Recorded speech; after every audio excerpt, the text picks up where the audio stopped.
I don't even like snow. Some people see the first flakes and think magic, holidays, hot chocolate. I see black ice, dead batteries, and drunk strangers slipping on the sidewalk. And on the night this started, yeah, I was one of those idiots. I was drunk enough that even now I can admit I probably deserved some kind of cosmic payback. Just not this. It was a freezing Friday in January. The streets were slick, the bar was stuffed wall to wall, and I should have just called a rideshare. Instead, I decided the half-mile walk home would clear my head. It didn't.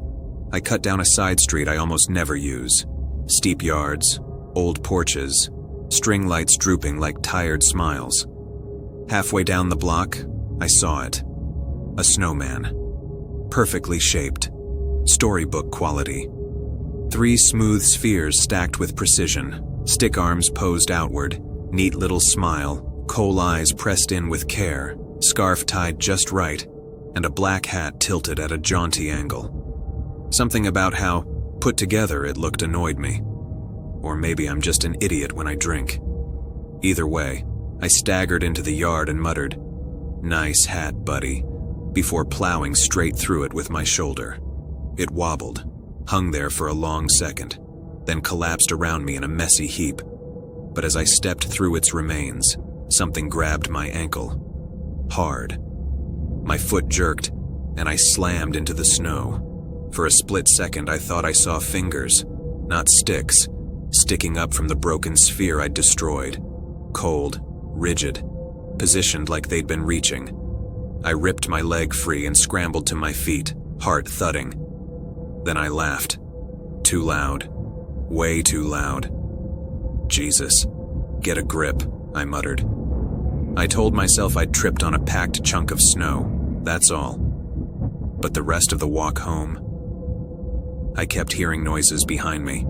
Not footsteps, moments, like something heavy shifting its weight, pausing whenever I turned around. At one point, I thought I saw a shape in someone's yard. A tall mound, too smooth, too centered, too familiar. I shook it off and made it home. If I'd known that was the last normal walk I'd ever have in that neighborhood, I would have paid more attention. The next morning, my skull felt like a vice was clamped around it. I yanked open my curtains and froze. A snowman stood on my lawn. Same perfect shape, same black hat, same scarf, same coal eyes, facing the street, just like the one I'd knocked over. I stared down the block at the house I'd vandalized. Their yard was empty, mine wasn't. First thought wasn't supernatural. It was, wow, someone's really committed to making me feel like garbage. I went outside and shoved it over again, ripped the hat off, ripped the scarf off, kicked the carrot nose until it snapped in half. I dumped all of it in a public trash can a block away. Try building it again, I muttered. But part of me couldn't shake how solid it felt under my hands, how dense the snow was, how the compacted surface almost seemed tense. That night, something woke me up. Not a sound, a temperature. My room felt colder than outside. I got up for water, parted the curtain, and nearly dropped the glass. The snowman was back, perfectly rebuilt, except now its body faced the street, but its head was turned toward my window, coal eyes locked on mine. The sight hit some prehistoric alarm inside me.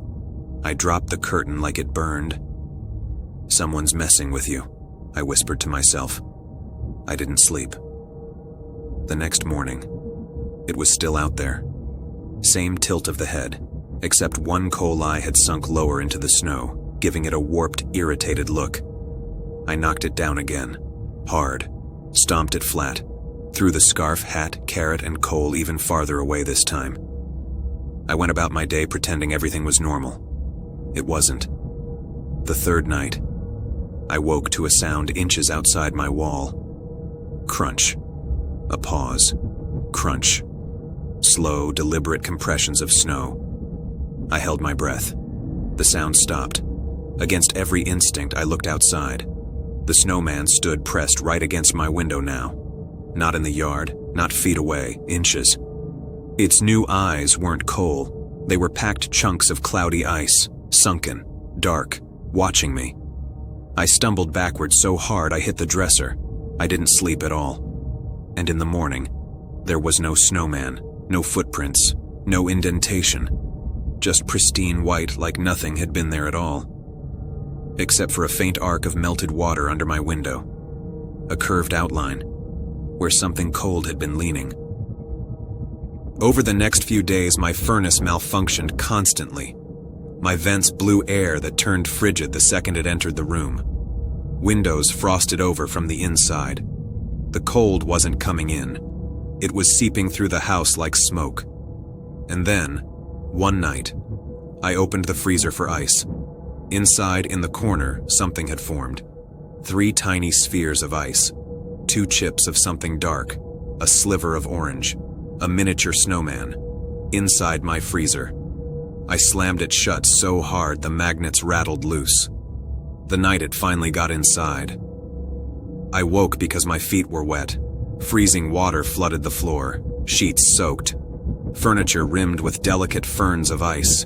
In the center of the puddle sat a black hat, a torn scarf, a lump of coal, a carrot.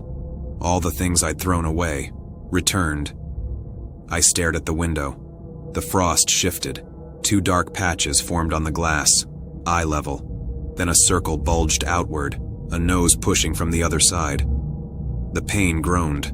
I didn't think, didn't plan. I grabbed the hat and scarf and shoved them into my space heater. Fabric caught instantly, flames licking upward. The frost recoiled. The eyes thinned. The bulging circle melted into droplets. I burned everything. Every coal, every scrap, every frozen piece of that thing. The temperature crawled back toward livable. I sat awake until sunrise. Nothing else happened. Not until it snowed again. Months later. New apartment. New neighborhood. New life. First snowfall of the season drifted down soft and harmless. I was walking home, hands stuffed deep in my pockets, telling myself none of it had followed me. Almost believed it. Until I passed the tiny strip of lawn beside my building. Someone had made a snowman. Crude, crooked, no scarf, no hat. Just 3 stacked mounds. No face, no features. But as a car drove by, its headlights grazed the snowman, and 2 wet, dark spots shimmered beneath the surface, right where eyes should be. Watching, waiting.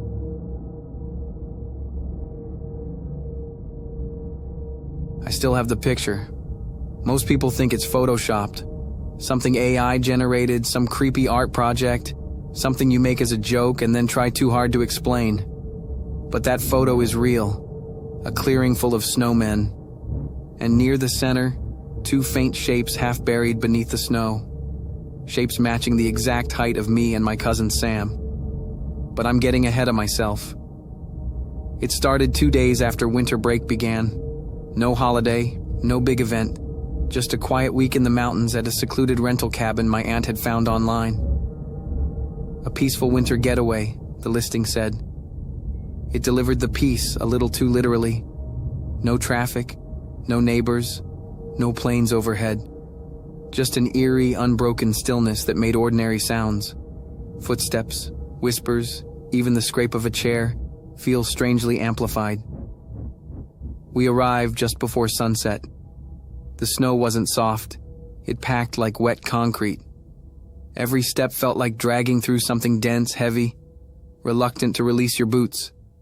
Inside, the cabin looked perfect. Warm lights, a big stone fireplace, wood-polished walls. But something about the silence inside seemed watchful, as if the entire place was waiting for us to settle.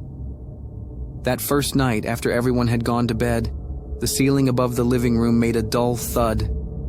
Sam and I froze. Then came a slow drag, something heavy scraping across the upstairs floorboards. My aunt cracked open her bedroom door, hair a mess, eyes half shut. "You kids stomping around?" "No," Sam whispered. Another thud, sharper this time. My aunt sighed. "Old house. It settles." She went back to bed, but houses don't settle with rhythmic pacing.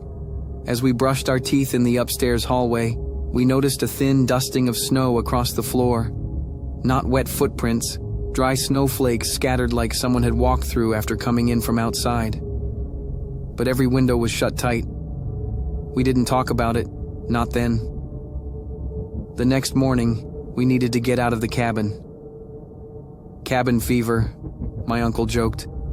So Sam, Dylan, and I bundled up and followed a barely there path behind the property. The deeper we went, the quieter everything became. Like the snow muffled not just sound, but presence. After about 20 minutes, the trees opened into a wide clearing, and that's where we saw them. Rows and rows of snowmen, maybe 50, maybe more, stretching across the field like some frozen congregation. None had faces, no coal, no buttons, no carrot noses, just blank, rounded heads turned in random directions. "What is this?" Dylan whispered. We stepped closer. The air around the clearing felt denser, like walking through invisible threads pulling inward. Sam nudged me. "Take a picture." Nobody's going to believe this, so I did, one wide shot of the entire field. The shutter echoed too loudly in the silence. We walked deeper between the rows. The snowmen weren't neatly packed. Their shapes were uneven, sagging in places as if the snow had been smothered over something underneath. Something human-shaped. A chill climbed up my spine. At the base of one snowman, a strip of grayish blue peeked through a crack, the unmistakable tone of frostbitten skin. Sam saw it too. Her breath stuttered. "They're burying something," she whispered. "Or someone." Before any of us could react, the trees on the far side of the clearing rustled. Footsteps, slow, deliberate. Then, "Guys," Dylan said, voice tight, "where's the path?" We turned. The trail we'd taken was gone, swallowed by unbroken snow. We picked a direction. Any direction. We walked and walked. Branches clawed at our coats. The sky dimmed, everything looked identical. Finally, the trees thinned and we saw open space. Relief hit hard, until we stepped out. Same clearing, same silent rows, same faceless snowmen. Except this time, one of them had a boot sticking out from the base, a boot I recognized. Sam swallowed hard. "We need to go. Now." We ran. We chose the opposite direction. Didn't talk, didn't argue, just moved. After several minutes, Dylan gasped and pointed. "There, a break in the trees." He sprinted ahead, boots slamming into the snow. Sam and I followed, but when we pushed through the branches, the clearing yawned open again. Rows of snowmen. Only now, one in the back was missing. Sam's voice cracked. "Where's Dylan?" His footprints led into the clearing and stopped. Right in front of a freshly formed mound. Snow still settling, building upward. "We have to dig," I started. Sam grabbed my wrist so hard it hurt. "No, listen."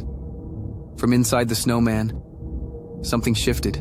Slow, wet, like fingers dragging along packed ice. We ran until our legs screamed. Behind us, the clearing waited. Silent, growing. After what felt like hours, a sound broke the monotony. A clock chime. Clear, familiar. The cabin. We sprinted toward it like drowning people finding air. The front door was open. Inside, the fireplace roared too high, too bright, flames reaching like they were starving. The dining table was set, plates steaming, chairs pulled out. Sam whispered, "Where is everyone?" Footprints led toward the back door, then vanished into the snow. We turned, and the walls whispered, faint, layered, like dozens of voices speaking all at once through the wood. Sam grabbed my hand. "We're not staying." We bolted through the back, praying we were running away from the clearing, not toward it. The trees parted. My stomach dropped. Same clearing. But now, every snowman had something poking through the snow. Scarves, jackets, shapes I recognized. My parents' coat, my aunt's sweater, my uncle's cap. my grandparents' boots, and near the front, 2 new mounds still forming, snow drifting over them like slow-motion burial. One was my height, the other Sam's. She squeezed my hand, trembling. "We can't end here." I couldn't speak. Then I remembered the picture, the one I'd taken earlier.